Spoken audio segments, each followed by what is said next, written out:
가끔 이렇게 길을 가다가 어떤 사람들이 붙잡고 물어볼 때가 있습니다. 혹시 교회 다니십니까? 교회 다닌다고 하면 그렇게 질문을 할 때가 있어요. 혹시 구원 받으셨습니까? 뭐 이런 얘기 들어보셨습니까? 구원 받으셨습니까? 언제 받았습니까? 무엇으로 구원 받은 걸 확증할 수 있습니까? 라고 질문을 던지는 경우도 있어요. 이런 질문을 받게 되면 우리 마음속에 어떤 생각이 들죠? 이 사람 이단이구나 라는 생각이 들지 않습니까? 이단들이 그런 질문을 우리에게 좀 많이 던지는데, 그런 질문을 던지는 이유가 있을 것 같아요. 왜 그런 질문을 던지냐면, 사실은 우리가 신앙생활을 해나가면서 이 구원의 문제가 우리 마음속에 확신으로 다가오지 못하겠죠. 어쩌면 이 문제가 우리가 오늘 무엇인가 이렇게 좀 취약한 어떤 부분이기 때문에 이단들이 아마 이 부분들을 가지고 우리에게 질문을 던지지 않을까라는 생각을 좀 갖게 됩니다. 어떻게 생각해보면 가장 중요한 질문이 있잖아요. 우리가 정말 구원을 받는 것인가, 내가 무엇을 가지고 구원받았던 것을 확증할 수 있는가라는 것은 너무도 중요한 질문이죠. 이단이 던져야 될 질문이 아니라 우리 스스로 이런 질문을 던져가야 합니다. 사실은 이런 질문을 던지면 우리 마음속에 그런 생각이 들죠. 설마 내가 수십 년 동안 신앙생활들을 하고 수십 년 동안 예배를 드려도 내가 설마 구원받지 못했을까라는 마음을 갖게 되지 않습니까? 근데 이런 마음이 있다는 것은 이런 마음을 전제하는 거예요.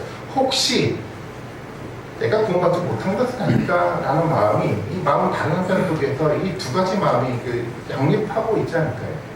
우리 마음속에 어쩌면 그럴지 모르겠어요. 뭔가 설마 내가 구원받지 못했을까? 혹시 내가 구원받지 못한 신앙생활을 하고 있는 것은 아닐까라는 설마와 혹시의 마음이 우리 마음 가운데 같이 공존하고 있을 수 있다라는 겁니다. 저는 그렇게 생각을 해봤습니다. 설마 혹시 이런 마음들이 우리 가운데 있다고 한다면 그것을 끄집어내고 우리 속에 좀 어떤 구원에 대한 확신이 우리 가운데 있는지를 냉정하게 끄집어내고 다시 한번 말씀 앞에서 이 부분들을 확증할 수 있는 그런 믿음의 결단, 그런 삶에 대한 확정들이 우리 가운데 반드시 필요하다고 좀 생각이 됩니다.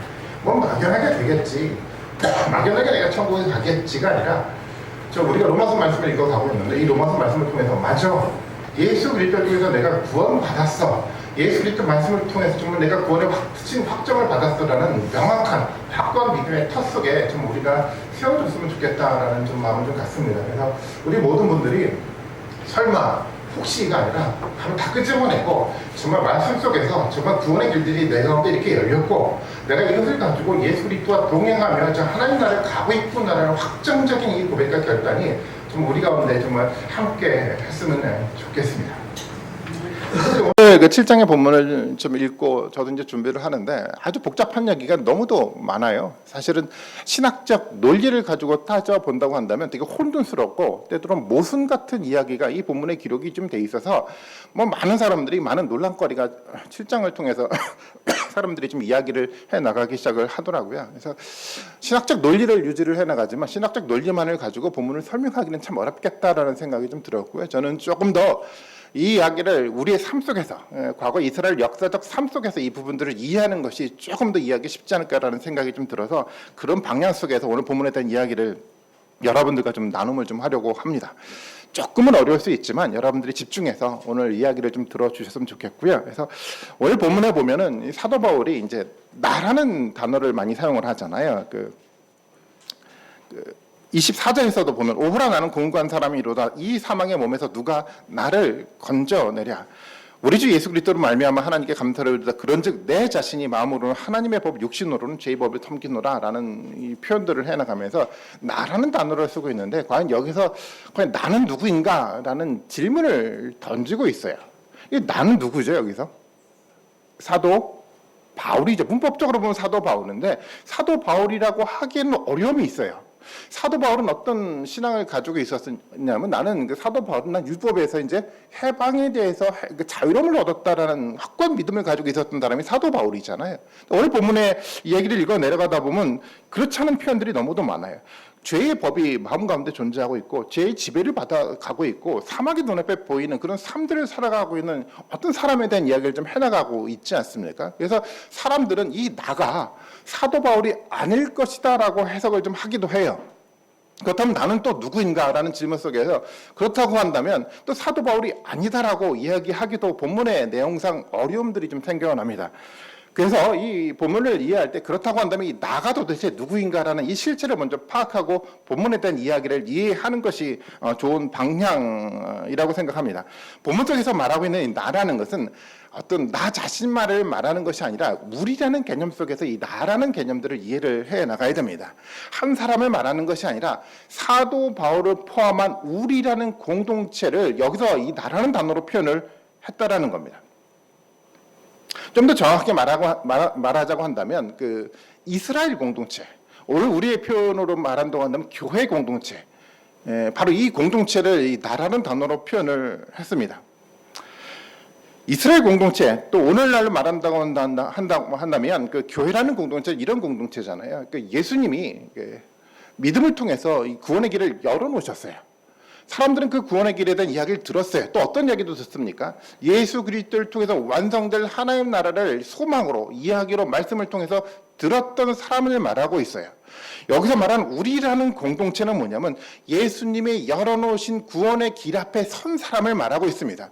예수님 때문에 구원의 길이 열렸고 예수님을 통해서 하나님의 나라가 우리 가운데 주어졌다는 이 확고한 메시지를 들었던 우리의 공동체를 말하고 있습니다. 또 이스라엘 역사를 통해서 본다고 한다면 사실은 로마서를 사도 바울이 광야를 염두에 두고 기록하지 않았습니까? 이스라엘 백성들은 홍해를 건넜지 않습니까? 홍해를 건넜어요. 이제는 애굽의 삶들을 멀리하고 홍해를 건넜는데 이제 눈앞에 뭐가 있습니까? 멀리에 이 가나안이라는 약속의 땅을 두고 살아가는 사람들이 이스라엘 백성들이 광야 삶이었습니다. 바로 이 공동체를 말하는 거죠. 홍해를 건넜긴 건넜지만 눈앞에 뭐가 있습니까? 멀리에 하나님의 나라를 소망으로 두고 살아가는 바로 그 이스라엘 공동체, 바로 이 교회 공동체를 이 본문 속에서 나라는 단어로 표현을 했습니다. 두 번째 중요한 질문이 있습니다. 그렇다고 한다면 이 나라는 사람은 과연 중생한 사람인가라는 질문이었어요. 존 스토트가 로마서 이야기를 통해서 이런 질문을 던지면서 이야기를 진행을 해 나가고 있더라고요. 그럼 나는 구원받은 사람인가? 좀 어떻습니까? 이 광야 속에 있었던 이스라엘 백성들은 구원받은 사람들입니까? 이 질문은 우리에게 너무도 중요한 질문입니다. 이스라엘 백성들이 구원받았는지, 아니면 또 우리의 용어로 말한다고 한다면 이 교회라는 문턱 안에 들어와 있던 이 공동체 모두가 구원을 받았는지에 대한 질문을 본문 속에서 던져가고 있다는 겁니다. 너무 중요한 질문인데요. 어떻게 생각을 하십니까? 과연 구원 받았습니까? 광야에 있는 이스라엘 백성들은 홍해를 건너왔습니다. 그들은 이제 더 이상 애굽에 있지 않아요. 다른 말로 오늘날 용어로 말한다고 한다면 이제는 교회 문 안에 들어왔어요. 이제는 세상을 멀리하고 교회 안에 들어와서 새로운 삶들을 시작을 했습니다. 그렇다고 하면 그들이 중생한 사람입니까? 정확한 답을 말한다고 한다면 아직은 몰라요. 그 안에는 중생한 사람도 있고 중생하지 못한 사람도 같이 공존하고 있습니다. 광야에 있었던 이스라엘 사람들은 홍해를 건너면서 하나님의 위대한 능력을 체험했어요. 그들은요 홍해를 건너면서 정말 하나님의 위대하심들을 노래하고 찬양하면서 그들은 살아가면서 광야 생활을 시작을 했습니다. 아마도 그들은 중생한 사람이라고 생각하고 그들의 인생들을 살아갔을지 모르겠어요. 그런데요 아직 그들이 중생한 사람인지 아닌지는 명확하게 드러나지 않았다는 겁니다. 신앙의 생활은 어떻게 우리 가운데 시작이 됩니까? 신앙의 참된 시작은 그 로마서 6장 17절과 18절의 말씀을 통해서 신앙생활들이 시작이 돼가는데요. 이 단어를 자세히 보면은 너희가 본래 무슨 종이었었습니까? 죄의 종이었어요. 그런데 나중에 어떻게 됩니까? 의의 종이 되었대요. 그러니까 광야 속에 있는 용어로 말한다고 한다면 너희가 원래는 과거에는 뭐였습니까? 애굽에 살았던 애굽 공동체였어요. 그런데 이제는 어떤 공동체가 됐습니까? 시내산을 중심으로 한 시내산 공동체가 되었다라고 얘기를 하고 있어요. 이 애굽 공동체에서 시내산 공동체, 죄의 종에서 의의 종으로 변해가는 가장 중요한 그 전환점이 어디서부터 생겨납니까? 중간에 보니까 교훈의 본을 너에게 전하여 준 바 교훈의 본을 마음으로 순종함을 통해서 만들어져 갔다는 거죠. 광야 속에서 얘기를 한다고 한다면 하나님의 시내산에서 이스라엘 백성들에게 어떤 하나님의 말씀들을 임재하면서 던져 주었는데 어떤 태도를 통해서 의의 종이 됩니까? 그 말씀을 마음으로 순종함을 통해서 만들어져 간다라고 이야기를 하고 있습니다. 사도 바울이 말하고 있는 것처럼 우리의 구원은 한마디로 말한다고 한다면 믿음으로 우리 가운데 구원이 주어졌어요. 이 믿음이라는 단어는 그래서 이렇게 정의를 할 수가 있습니다. 믿음이라는 것은 다른 것을 말하는 것이 아니라 너희에게 우리에게 전하여 준 하나님의 말씀을 마음으로 순종하는 겁니다. 시내 산에서 이스라엘 백성들 가운데 하나님의 계시의 말씀들이 주어졌는데 그 말씀을 마음으로 순종하는 믿음의 태도를 통해서 우리는 과거 속에 있는 애굽의 죄의 종이 아니라 이제는 새로운 신의 산 공동체, 의의 종으로 새로운 삶들을 시작할 수 있는 시작점이 열린 것입니다. 좀 이야기를 조금 더 깊이 한번 이야기를 진행을 한번 해보겠습니다. 저는 이 이야기를 예수님의 씨 뿌리는 자의 비유를 통해서 조금 더 깊이 있게 이해를 해볼 수 있다라고 생각이 되는데요. 예수님의 씨 뿌리는 자의 비유도 동일한 관점 속에서 이야기를 진행해 나가고 있습니다. 잘 아시는 것처럼 씨 뿌리는 자는 비유는 그겁니다. 씨가 땅에 떨어졌어요. 어디에 떨어집니까? 길가에 떨어지고 돌밭에 떨어지고 가시떨기에 떨어지고 그리고 좋은 땅에 떨어졌어요. 그런데 이 말씀이 떨어졌는데 최종적으로 구원받은 사람은 어떤 사람을 말하는 겁니까? 이 땅에 떨어졌던 그 씨가 열매를 맺어가는 그 결실들을 맺어가야지 그 사람이 중생한 사람이라고 얘기를 하고 있다는 겁니다.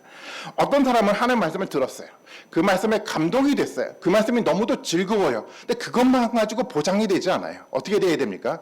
그 말씀이 즐거웠던 감동받았던 그 말씀이 우리 내면 가운데 깊이 있는 순종을 통해서 내면화되고 그것이 우리 삶 속에서 열매로 맺어져 갈 때 그 삶의 모습을 통해서 중생이라는 것이 확정이 돼 간다는 겁니다. 마가복음 4장 5절 15절 말씀을 조금 더 주의 있게 저희가 좀 읽어봐야 됩니다. 길가에 뿌려졌는데요. 가장 중요한 이야기를 하고 있습니다. 누가 등장을 합니까? 실제 사탄이 등장을 하는데 사탄이 어떻게 합니까? 뿌려졌는데 누가 집어가죠? 사탄이 말씀을 집어가는 거예요. 말씀을 듣긴 들었어요. 말씀에 대해 감동을 받았어요. 근데 시간이 지나가면서 그 감동됐던 그 말씀을 누가 집어갑니까? 사탄이 집어가서 우리 마음 가운데 존재하지 않게 만들어가는 겁니다. 말씀을 듣긴 들었는데 사탄이 그 말씀을 집어가서 기억나지 않게 만들어가는 것이 누구의 역할이냐면 사탄의 역할이었어요. 사탄은 그래서 말씀을 들어도요, 하나님의 말씀을 듣고 감동을 받지만 그 말씀이 우리 가운데 내면화돼서 그 말씀 속에 살아가게 만들지 않고 그 말씀은 잊어버려지고요, 과거처럼 다시 반복된 삶들을 살아가게 만드는 것이 누구냐면 바로 사탄이란 존재라는 겁니다. 좀 더 구체적으로 그 다음 절에서 얘기를 해 나가고 있는데 16절부터 19절까지입니다. 제가 한번 읽어드리는데 이런 표현을 하죠. 이제 사탄이 이런 역할을 합니다. 돌밭에 뿌려졌다는 것은 이들을 가리키는 건데 그 말씀을 들을 때 어떻게 됐습니까? 기쁨으로 받는데 그 소리가 뿌리가 없어서 잠깐 견디다가 말씀을 인해서 환난이나 박해가 일어나는 때에는 곧 넘어진대요. 말씀을 듣긴 들었는데 뭐가 생겨납니까? 환난이가 박해가 생겨나는데 이게 누가 지금 역할을 하는 겁니까? 사단이 환난과 박해를 통해서 어떻게 뭐를 끄집어갑니까? 뿌려졌던 말씀을 걷어가고 있는 모습을 보여가고 있어요. 또 어떤 일들이 만들어져 갑니까? 어떤 이는 가시떨기에 뿌려진 자니 이들은 말씀을 듣기는 하되 어떻게 합니까? 세상의 염려와 재물의 유혹과 기타 욕심이 들어와서 말씀을 막아 결실하지 못하게 되는 자라고 표현하고 있어요. 사단이 어떤 역할을 합니까? 세상의 염려, 재물의 유혹, 기타 욕심을 통해서 그 말씀이 우리 가운데 뿌리를 내리지 못하고 말씀들을 잊어버리게 만드는 역할을 누가 하는 거냐면 사탄이 하고 있다는 겁니다. 사탄은요, 우리 가운데 하나님의 말씀이 들려주면 어떤 역할을 하냐면 우리 가운데 기쁨으로 들려져요. 말씀을 통해서 감동을 받아요. 그런데 사탄의 역할이 여기서부터 시작이 됩니다. 그 감동받았던 그 들려졌던 이야기를 어떻게 합니까? 우리에게 환난을 주고요, 우리 가운데 세상에 염려를 주고요, 재물에 대한 근심을 주고요, 그것을 통해서 어떻게 합니까? 말씀들을 가져가는 거예요. 사실 이것은 우리의 실제적인 이야기가 아닐까라는 생각이 듭니다. 우리 실제도 그렇잖아요. 우리 가운데 말씀을 좀 들으면요, 이 가운데 우리 가운데 잊혀져 가요. 왜 잊혀져 갑니까? 환난들, 어려움들이 생겨나면요, 하나님의 말씀을 붙들고 살아가겠다고 결단을 하는데 교회 공동체 가운데 어려운 일들이 생겨나면 어떻게 됩니까? 이 말씀 기억하고 싶지 않아요. 이 말씀대로 살아가고 싶은 마음이 들지 않아요. 우리 가운데 세상의 재물에 대한 이 욕망들 우리 가운데 마음속에 존재하고 있으면 신앙생활을 해나가려고 하더라도 이 뭐가 걸림돌이 됩니까? 재물이 걸림돌이 되기 시작들을 해요. 많은 사람들이 그런 사실 생각들을 갖고 있어요. 교회 나오면은 헌금 많이 해야 되잖아요. 11조도 하고 감사헌금도 해야 되고 이런 어떤 것들이 걸림돌로 작용들이 돼서 뭐를 받아들이지 못합니까? 하나님의 말씀들을 열매로 맺어가지 못해요. 누구의 역할입니까? 사단이 그렇게 하고 있다는 거예요. 우리는 그렇게 생각할지 모르겠어요. 하나님 말씀을 들었어요. 내가 정말 기쁨 가운데 들었어요 라고 생각했기 때문에 우리 가운데 구원의 길들이 열려져 가는 것이 아니고요. 이 말씀을 들었으면 어떻게 해야 됩니까? 사단이 어떤 유혹을 한다고 하더라도, 사단이 환난을 준다고 하더라도, 사단이 재물의 욕망을 통해서 우리 가운데 혼돈스럽게 만들어 간다고 하더라도 흔들림 없이 이 말씀들이 우리 가운데 내면화돼서 뿌리를 내려서 좋은 열매로 맺어갈 때 그것이 누굽니까? 하나님의 언약 공동체의 삶의 모습이라는 겁니다. 4장 20절의 말씀에 보면 좋은 결론적인 이야기를 하고 있습니다. 같이 한번 읽어봅니다. 시작.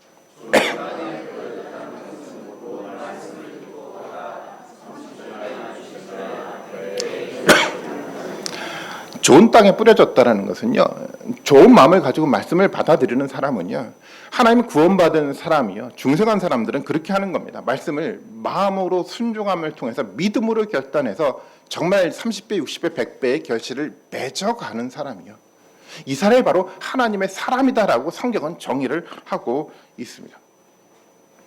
조금 더 구체적으로 역사 속에 있는 이야기를 통해서 한번 이야기를 더 깊이 있게 한번 생각을 한번 해보겠습니다. 한번 이스라엘의 역사를 통해서 한번 이 문제를 한번 짚어볼까요? 광야 속에 있었던 이스라엘 백성들의 삶에 대해서 한번 생각을 한번 해보겠습니다. 출애굽기 16장 3절의 말씀인데, 한번 이것을 통해서 이스라엘 역사, 그 광야 속에 있었던 이스라엘의 마음을 다 드러낼 수 있어요. 같이 한번 읽어볼까요? 시작. 이게 이스라엘 백성들의 마음인데요. 지금 이스라엘 백성들은 어떤 사람들이었습니까? 홍해를 지나왔던 사람이었어요. 홍해라는 이적을 체험했던 사람인데 지금 이 이스라엘 백성들이 어디로 돌아가고 싶어 하죠? 다시? 애굽으로 돌아가고 싶어하는 마음을 가지고 있어요. 이스라엘 백성들이 이 마음이 여러분 이해가 좀 되십니까? 사실은 이해가 안 되는 것 같은데 우리의 모습을 보면 너무도 이해가 잘 돼요. 아니, 이스라엘 백성들이 광야 생활을 시작을 했는데 이게 쉬운 삶이 아니잖아요. 한 200만 명 정도가 이 광야 속에 살아가는데요. 뭐 변변하게 준비되지 않은 상태 속에서 나왔던 이스라엘 백성들이 삶이 편안했을까요? 편안하지 않았죠. 충분한 먹을 것도 존재하지 않았던 이 불편한 삶들을 살아가고 있는데요. 쉽지가 않았어요. 환란이 그 가운데 있어요. 과거 속에 있었던, 애굽 속에 있었던 지금 뭐가 생각이 납니까? 이 떡과 고기가 생각이 나는 거예요. 때때는 재물의 욕망들이 이 이스라엘 백성들 마음 가운데 자꾸만 드러나기 시작을 해요. 이 환란이라는 것들이 마음속에 조금씩 마음속에서 생겨나기 시작을 하니까 이스라엘 백성들이 어디로 돌아가고 싶은 거죠? 애굽으로 다시 돌아가고 싶은 거예요. 그들이 이런 마음을 가졌어요. 내가 비록 노예로 살아간다고 하더라도 애굽에서 살았던 것처럼 이 고기와 떡을 잘 먹고 살았으면 좋겠다라는 마음들을 가지고 하나님의 말씀들이 뿌리를 내리지 못하는 모습을 본문 속에서 보려가고 있다는 겁니다. 광야에서처럼 환난과 고통이 있다고 한다면 우리가 그래요. 광야 속에서 이 목마름들이 경험들이 된다고 한다면, 이 재물에 대한 욕망들이 우리 가운데 다가오기 시작한다고 한다면 말씀의 뿌리를 내리지 못하고 항상 우리는 어디로 돌아가려고 합니까? 과거 속으로 돌아가려고 하는 본능의 모습들이 만들어져 가기 시작을 하더라는 겁니다. 사람이 다 그렇죠. 하나님의 말씀이 우리 가운데 떨어져요. 말씀을 붙들고 살아가겠다고 결단을 해요. 근데 안 돼요. 왜 안 됩니까? 오랜 동안 너무도 익숙해 있었던 세상의 삶들이 우리 몸 가운데 각인이 돼버렸거든요. 아니, 애굽의 삶처럼 우리가 수십 년 동안 살아오면서 세상 속에 살았던 그 생각이 우리 몸에 너무도 익숙해 있어요. 그래서 하나님의 말씀이 우리 가운데 들어온다고 하더라도 뭐가 거부를 합니까? 너무도 익숙해졌던 몸에 배어있던 이 습관과 습성들이 이것을 거부하는 겁니다. 이것이 우리의 일반적인 모습입니다. 아무리 하나님의 말씀에 도전을 받는다고 하더라도 몸에 각인된 습관 때문에 더 이상 이 하나님의 말씀이 우리 몸을 변화시키지 못하고 그 변화된 모습을 통해서 열매를 맺어가지 못하고 이 말씀이 사라져가는 것이 광야 속에 있었던 이스라엘 백성들의 모습이었어요.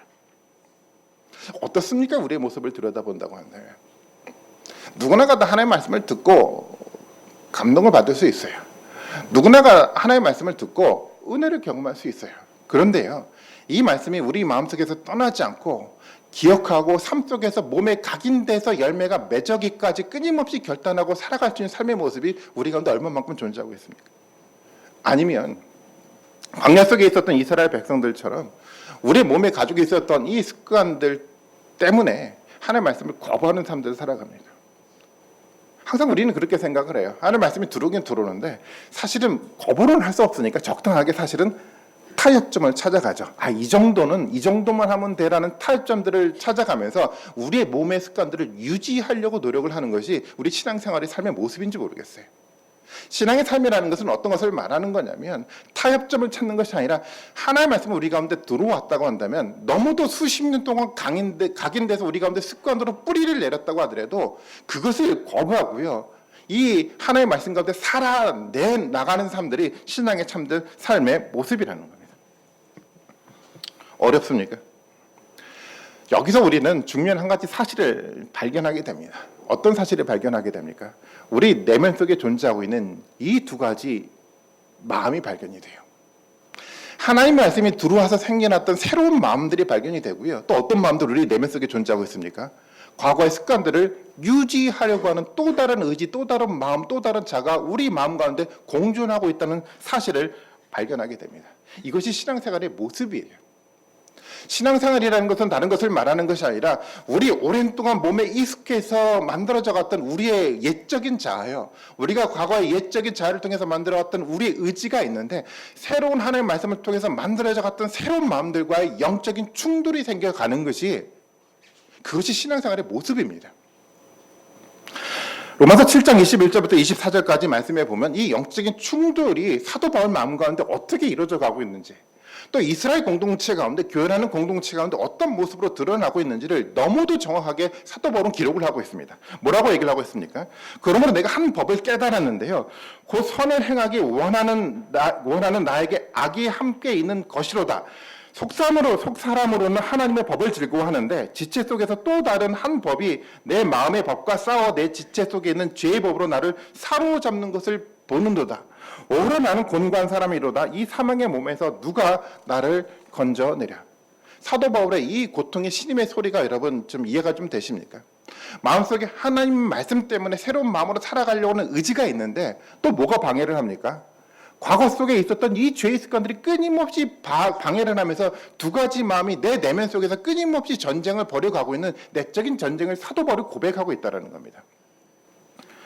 신앙생활은 결국 궁극적으로 우리 내면 안에 있는 이 영적인 싸움을 발견하는 겁니다. 우리 가운데 이 싸움이 있어야 됩니다. 싸움이 없다는 것은 두 가지 가능성밖에 존재하지 않아요. 싸움이 없다는 것은 두 가지 가능성이죠. 첫 번째 가능성은 죄의 습관들이 완전하게 무너져서 온전하게 하나님의 말씀만 붙들고 살아가는 사람들은 싸움이 없죠. 근데 이런 사람이 있을까요? 있죠. 언제 있습니까? 예수님이 재림하셨을 때.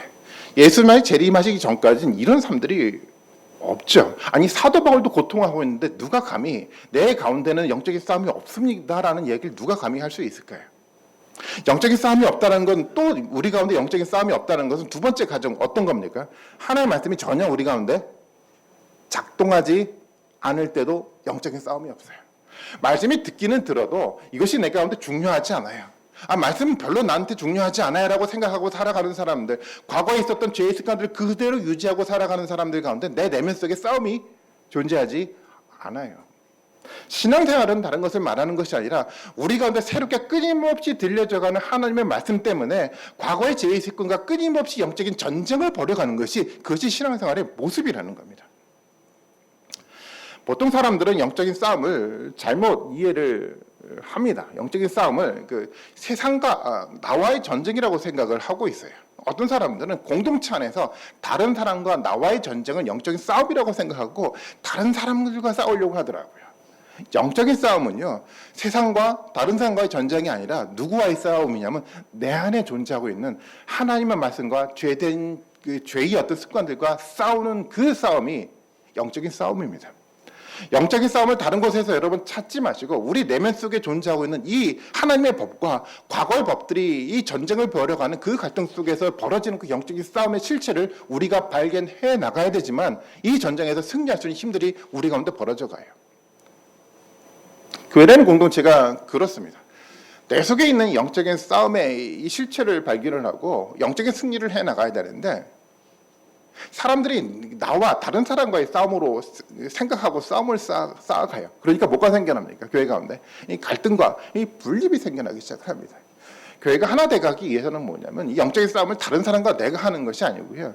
내 안에 있는 죄와 하나님의 말씀과의 영적인 싸움들을 할 줄 알아야 됩니다.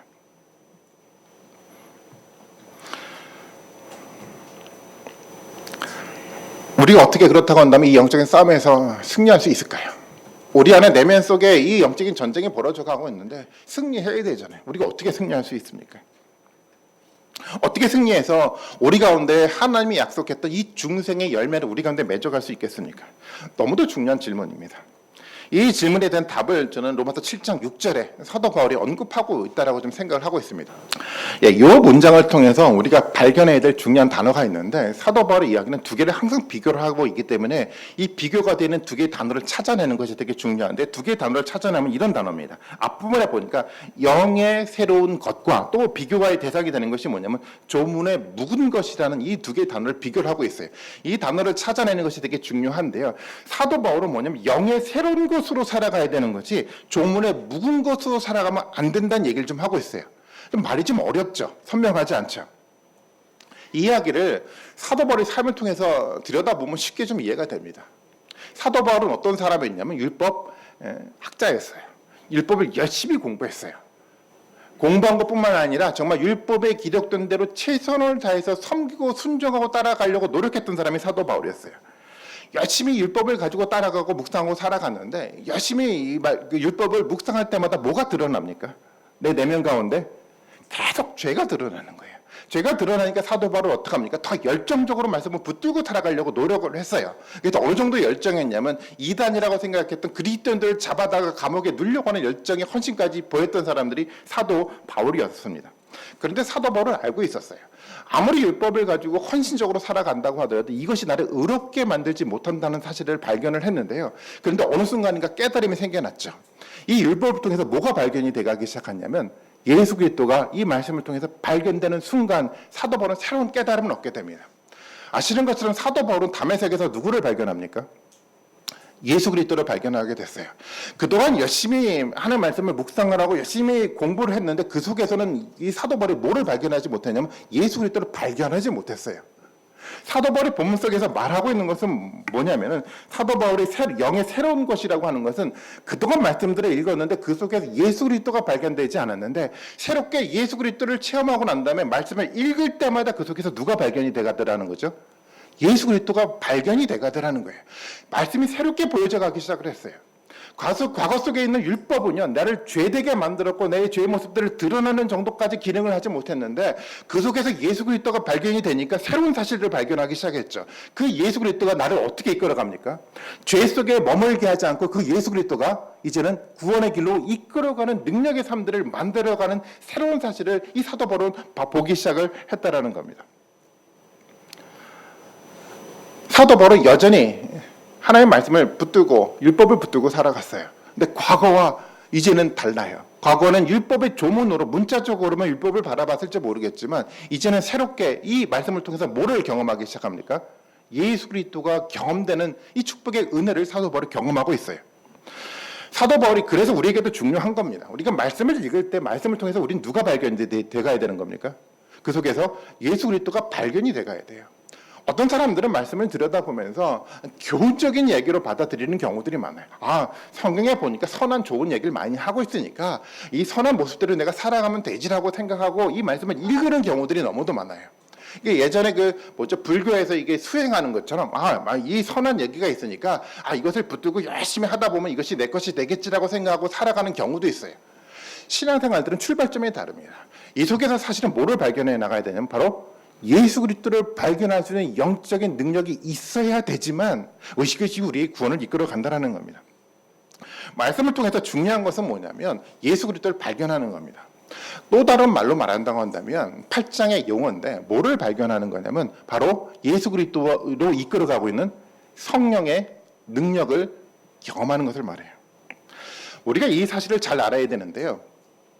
성경을 통해서 예수 그리스도를 발견한다는 것은 지식적으로 학문적으로 이것이 예수 그리스도로 예언된 거라는 사실을 발견하는 것이 아니고요. 예수 그리스도를 발견한다는 것은 이 말씀 속에서 뭐죠? 우리를 이끌어가는 성령의 능력을 발견하는 겁니다. 성령의 능력을 발견한다는 것은 말씀을 읽었는데 말씀 속에서 예수 그리스도가 보여져 가는데요. 이 예수 그리스도의 말씀들이 내 마음속에서 끊임없이 기억나게 만들어 가고요. 이 예수 그리스도의 말씀이 끊임없이 내 삶들을 조명하게 만들어 가고요. 이 조명된 말씀들이 내 삶들을 끊임없이 이끌어 가기 시작을 하고요. 이 말씀들이 내 가운데 끊임없이 새롭게 변화시키려고 하는 역사들이 만들어져 가는 그 성령의 능력을 경험하는 것입니다. 이것이 바로 성경을 보는 올바른 관점입니다. 단순하게 성경을 공부해서 예수 그리스도의 계시가 이 가운데 있어가 중요한 것이 아니라 이 속에서 예수 그리스도의 모습 속에서 만들어져가는 성령의 능력을 새롭게 체험하고 경험하는 것이요. 이것이 바로 하나님의 말씀을 통해서 만들어져가는 은혜라는 겁니다. 성령은요, 우리 가운데 말씀을 읽었을 때 무의미하게 읽혀지게 만들지 않아요. 성령은요, 말씀에 생명을 불어넣습니다. 성령은요, 이 말씀을 통해서 우리 가운데 삶들을 구체적으로 경험할 수 있는 역정적인 삶의 길들을 열어져 간다는 겁니다. 그 성령의 역사 속에서 하나님의 말씀을 경험해 나가기 시작할 때 이것이 우리를 중생의 길로 만들어가주는 영적인 힘이 되더라는 겁니다. 사실 성령이란 이 단어가 우리 가운데 사실 익숙하지 않아요. 특히 이제 보수교단에서 신앙생활을 오래 했던 사람들은 이 성령에 대해서 굉장히 둔합니다. 그런데요, 사도 바울이 8장에서 끊임없이 반복해서 하고 있는 것처럼 우리는 성령의 충만함들을 경험해 나가야 합니다. 말씀을 읽을 때 무의미하게 읽는 것이 아니라 성령의 충만함을 덧입어서 생명력 있는 말씀으로 들을 수 있는 영적인 충만함, 성령의 충만함을 우리는 덧입어 가야 합니다. 우리는 사실은 또 다른 하나의 실체를 발견하는 것이 굉장히 중요해요. 신앙생활을 해나간다는 것은 성령의 역사가 있다는 것을 발견해 나가는 거고, 또 하나는 뭐냐면 반대의 편 속에서 사단의 실체가 있다는 것을 발견하는 것이 너무도 중요해요. 로마서 7장 17절의 말씀을 같이 한번 읽어볼까요? 같이 한번 읽습니다. 시작.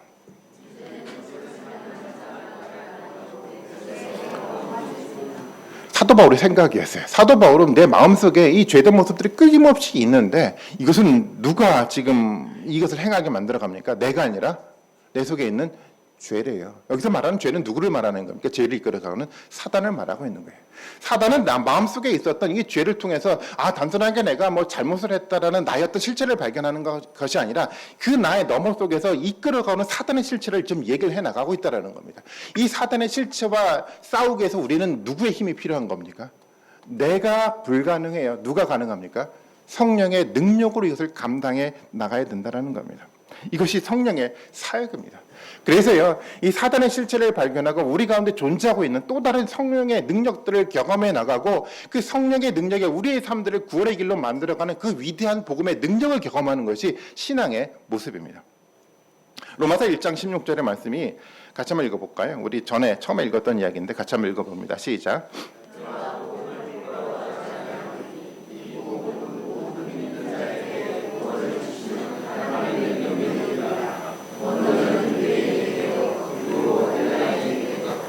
아멘. 사도 바울이 얘기했던 것처럼 이 복음은 어떤 복음입니까? 모든 믿는 자에게 구원을 주시는 하나님의 능력이 됩니다. 이 말이 7장하고 8장을 읽어보니까 조금 더 구체적으로 이해가 되더라고요. 이 복음이라는 것은요, 성령을 통해서 우리를 어떻게 만들어갑니까? 영생의 길로 만들어가는 위대한 능력을 보여주고는 그런 메시지가 바로 복음의 메시지라는 겁니다. 이 메시지를 경험을 해나가야 합니다. 사도 바울은 이 성령의 존재를, 성령의 이끄심들을 다시 한번 이야기를 해나가면서 한 가지 사실을 더 확증해 나갑니다. 성령이 만약 우리 가운데 있다고 한다면, 성령이 만약에 우리 마음속에 영적인 전쟁을 벌여가고 있다고 한다면 뭐를 확증합니까? 이 전쟁에서 누가 이기죠? 나는 지지만 성령은 이긴다라는 확신이었습니다. 사도 바울이 이 확신이 있었기 때문에 자신이 가지고 있는 죄의 모습들을 거침없이 드러내는 거예요. 내 가운데 과거에 있었던 죄의 습관들이 그대로 남아있다는 사실을 거침없이 드러내는 이유는 뭐냐면, 누가 승리할 것을 확신합니까? 아무리 내 속에 이것이 존재한다고 하더라도 내 속에 성령의 역사가 시작이 됐다고 한다면 이 영적인 전쟁에서 성령이 이길 것을 너무도 확신하고 있기 때문에 거침없이 사도 바울은 자신의 내면에 있는 모습을 그대로 드러내고 있어요. 로마서 8장 35절의 말씀에 보면 이렇게 사도 바울이 고백을 합니다. 누가 우리를 그리스도의 사랑에서 끊으리요? 환난이나 곤고나 박해나 기근이나 적신이나 위험이나 칼이랴라고 얘기를 하면서 하나님 우리에게 약속했던 이 하나님의 소망들이 우리 가운데 있다고 한다면 누구도 끊어내지 못한다라는 겁니다. 왜 그렇습니까? 우리 안에 누가 계시기 때문이에요. 성령이 계시기 때문에 가능하다라는 겁니다. 그래서 신앙생활의 가장 중요한 것은 뭐냐면 우리 내면 가운데 이 성령이 실제로 우리 삶들을 이끌어가고 있는지에 대한 이 사실들을 발견하는 이 작업이 너무도 중요하다라는 겁니다. 로마서 8장 26절에 보면 사도 바울이 이런 표현도 하고 있어요. 이와 같이 성령도 우리의 연약함을 도우시나니 우리는 마땅히 기도할 바를 알지 못하나 오직 성령이 말할 수 없는 탄식으로 우리를 위해서 친히 간구하시느니라. 성령은요, 우리의 연약함을 알아요. 우리가 이 영적인 전쟁에서 승리하지 못하는 연약한 자임을 우리는 너무도 잘 알고 있어요. 그래서 우리와 함께 누가 기도해 주겠습니까? 성령이 탄식함으로 우리를 위해서 기도해 주고 있다는 겁니다. 성령이 우리 가운데 내주하고 있다고 한다면 이 전쟁에서 우리는 지지 않아요. 전쟁에서 승리할 수 있는 길들이 확보됐다는 것이 사도 바울의 고백이라는 겁니다. 우리 가운데 성령이 내주하고 있다는 이 사실을 발견해 나가야 됩니다. 이스라엘 백성들이 광야 속에 존재하고 있었지만 그들은 하나님의 말씀을 들었어요. 하나님의 위대한 능력을 그들은 눈으로 봤어요. 그런데요, 성령의 그들의 삶들을 이끌어가지 않으면요, 광야 속에서 믿음이 없음으로 실패하는 인생들을 살아가게 돼 있어요. 하지만 성령이 이끌으시면 그 내주하는 그 역사들을 바라보고 그것을 의지하고 살아가는 사람들은요, 광야 속에서 결코 실패하지 않습니다. 하나님이 결단코 그 사람들을 붙들어 어디까지요? 하나님의 영생의 지점에 이르기까지 보호하신다는 것이 하나님의 말씀이었습니다. 신앙생활을 한다는 것은 도덕적으로 착하게 살아간다는 의미가 아닙니다. 그것은 종교적 삶이겠죠.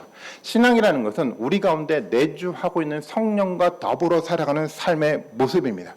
성령과 더불어 과거 속에 있었던 죄된 습관들과 영적인 전쟁 속에서 끊임없이 승리해 나가면 역동적인 삶들을 만들어가는 것이 바로 신앙생활의 삶의 모습이라는 겁니다. 하나님은요, 그래서 우리를 부르셨어요. 여러분 한 사람들을 그래서 부르셨고 하나님 그래서 이 시온소라는 고의 공동체를 세우셨습니다. 성령이라는 이 실체를 통해서 우리 가운데 영적인 전쟁에서 승리할 수 있게끔 만들어가기 위해서 하나님 이 교회를 세우셨습니다. 우리 지난주 요셉에 대한 이야기를 좀 나눔을 했지만 요셉도요, 꿈을 통해서 뭐를 들었습니까? 하나님의 말씀을 들었어요. 마음에 들려졌어요. 그런데 요셉은 어떻게 살아갔습니까?